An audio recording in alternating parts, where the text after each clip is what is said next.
on the words puzzle chart. And the unfamiliar words you haven't known yet, and now you are going to know that.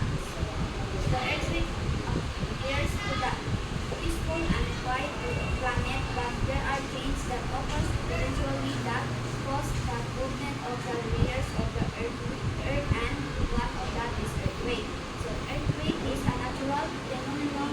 Scientists have learned that earthquakes are closely related to the movement of the Earth's plate. As the Earth plates move, that they press against each other and pressure build until one plate slips past another plate, and sudden movement of Earth's crust caused by the release of stress accumulated along geologic faults or by volcanic activities. Next is a normal fault. Normal fault is reverse fault that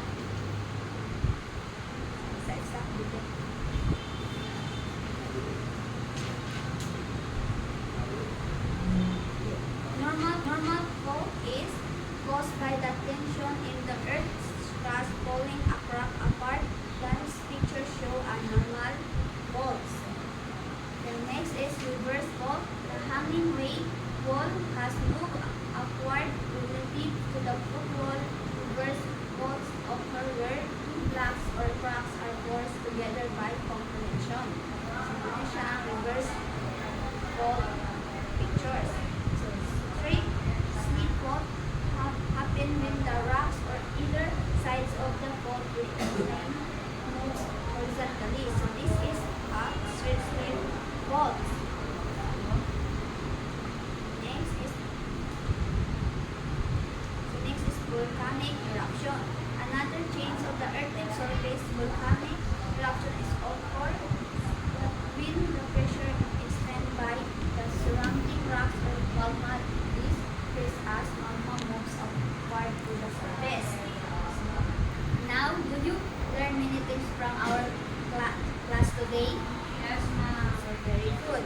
You have learned a lesson here from my discussion, but why do you think it's important to know the change of the Earth's surface?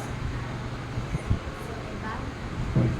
I have know that earthquake and volcanic eruptions are the reason why there is a movement on Earth's surface. So, again, what's the change of the Earth's surface? So, Eva?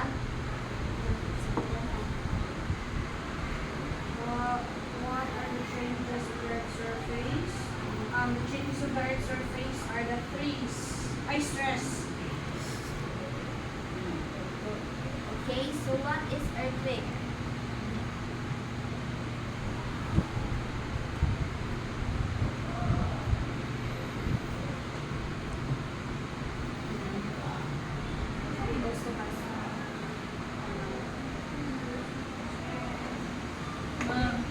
Yes, Wilson. We also have spreading boundaries and closing boundaries now from volcano eruption. What is volcanic eruption? Volcanic eruption is volcanic eruption, ma'am. Yes, Eva. For me, volcanic eruption, earthquake is a natural phenomenon and sudden movement of the Earth's crust. Crust. Now is we're going to have a quiz.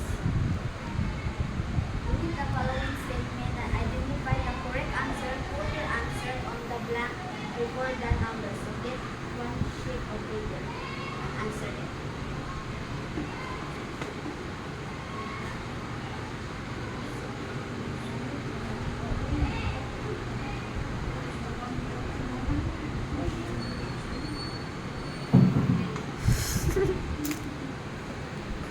Ma'am, Cut lang dahil. Read the following statement and identify the correct answer and put your answer on the blank before the number, copy, and answer. So, number one, you got ask. so number one, it is a blank. Blank, it is an opening of the Earth crust through which hot molten out from deep inside the card. For me, it's a volcano. Is an opening on the Earth's crust through which hot molten rock flows out from deep inside the Earth. Correct. Number 2, volcano. Ah. Yes, and so Where oceanic plate forms a mantle or when oceanic plate collide with a continental plate. Where oceanic plate refer to mantle or when oceanic plate collide with a continental plate. correct. All of your answers is correct. Invent and design a poster or flyer that includes healthy tips and emergency contact information.